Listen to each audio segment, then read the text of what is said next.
ఇప్పుడే country delight యాప్ని download చేసుకోండి. Download the country delight app now.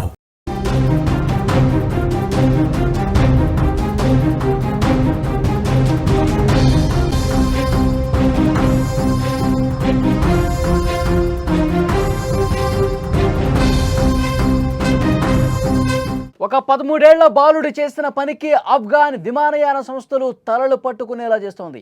ఆఫ్ఘనిస్తాన్లోని కందూజ్ పట్టణానికి చెందిన 13 ఏళ్ల బాలుడు కేవలం సరదా కోసం ఒక సాహసం చేసినప్పటికీ ఆఫ్ఘనిస్తాన్ భద్రతా లోపాలని ఇది ఎత్తి చూపుతోంది. ఆఫ్ఘాన్కు చెందిన ఒక బాలుడు కాబూల్ ఎయిర్పోర్ట్లో అందరికీ తెలియకుండా విమానం కింది భాగాన ఉండే ల్యాండింగ్ గేర్ కంపార్ట్మెంట్లో దూరాడు. అక్కడే దాక్కుని దాదాపు 2 గంటల పాటు విమానంలో ప్రయాణించాడు. ఆ విమానం ఆఫ్ఘనిస్తాన్ నుంచి వచ్చి ఢిల్లీ ఎయిర్పోర్ట్లో ల్యాండ్ అయింది. మీరు ఏఐ జనరేట్ చేసినటువంటి కొన్ని ఫోటోలు కూడా చూడొచ్చు. అతను ఏ విధంగా ఎక్కి 2 గంటల పాటు ప్రయాణం చేశాడో కూడా ఏఐ కొన్ని పిక్చర్స్ జనరేట్ చేసింది. వాటిని మీరు చూస్తూ ఉన్నారు. విమానం చక్రాల వద్ద ఉండే ల్యాండింగ్ గేర్ కంపార్ట్మెంట్ నుంచి ఒక చిన్న బాలుడు బయటకు వచ్చాడు. అతన్ని చూసిన సిబ్బంది ఒక్కసారిగా షాక్ అయిపోయారు. వెంటనే ఎయిర్లైన్స్ సిబ్బంది భద్రతా బలగాలకు సమాచారం ఇచ్చారు.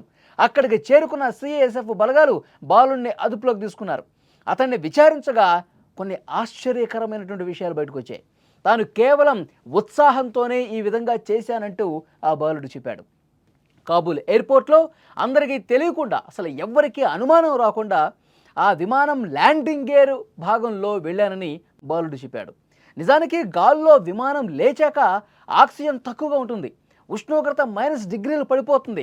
అసలు ఇలాంటి ప్రాణాపాయ పరిస్థితుల్లో, ఇబ్బందికర పరిస్థితుల్లో చాలా తీవ్రమైనటువంటి సమస్య ఉంటుంది. ప్రాణాలకే ముప్పు ఉంటుంది.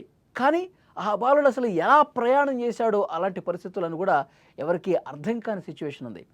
అసలు ఒక్కసారిగా ఆ విమానయాన సిబ్బంది అతను అట్లా బయటకు రావడం చూసి షాక్ అయిపోయారు. కొంత సమయం పాటు అధికారులు కూడా అతన్ని ప్రశ్నించారు.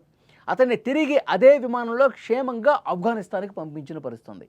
ఈ విషయం బయటకు రావడంతో ఆఫ్ఘనిస్తాన్లోని భద్రత మీద ప్రశ్నలు తలెత్తుతున్నాయి.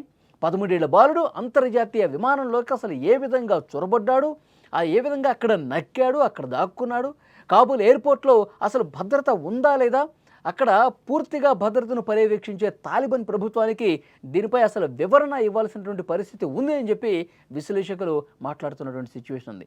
ఒకసారి ఏఐ జనరేట్ చేస్తున్నటువంటి ఆ ఫోటోలు చూస్తే నిజంగా అసలు అక్కడ ప్రయాణానికి వీలు కాని పరిస్థితి. గాల్లో ఉన్నప్పుడు సరిగ్గా ఆక్సిజన్ ఉండదు, -డిగ్రీల్లోకి వెళ్ళిపోతుంది, చాలా ప్రతికూల పరిస్థితులు ఉంటాయి. ఒక్కసారి అక్కడి నుంచి కనుక బ్యాలెన్స్ తప్పి పడిపోతే మొత్తం ప్రాణాలు కోల్పోయే పరిస్థితి ఉంటుందా అంత హైట్ నుంచి.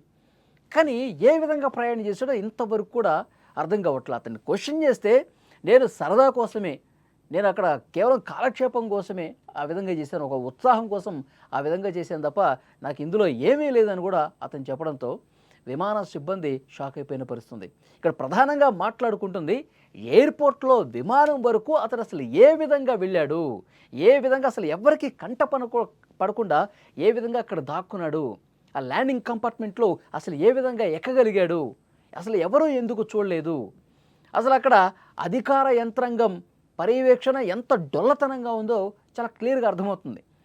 మరి అక్కడ ఉగ్రవాదులు ఆఫ్ఘనిస్తాన్ మీద శత్రుత్వం కలిగినటువంటి వాళ్ళు ఎవరైనా అక్కడికి వెళ్తే, అక్కడ ఏదైనా బాంబు లాంటివి అమరిస్తే, ఉగ్ర కుట్ర ఏదైనా చేస్తే మరి తాలిబాన్ ప్రభుత్వం ఏం చేస్తుంది అక్కడ? అంత భద్రతకు సంబంధించిన ఎన్ని లోపాలు ఉన్నాయో చాలా స్పష్టంగా కళ్ళకు కట్టిన పరిస్థితుంది. మరి దీని మీద అక్కడి తాలిబాన్ ప్రభుత్వం ఏ విధంగా రియాక్ట్ అవుతుందో చూడాల్సిన అవసరం కనిపిస్తుంది. ఇది నిజంగా చాలా అంటే చాలా షాక్కి గురి చేసే అంశం.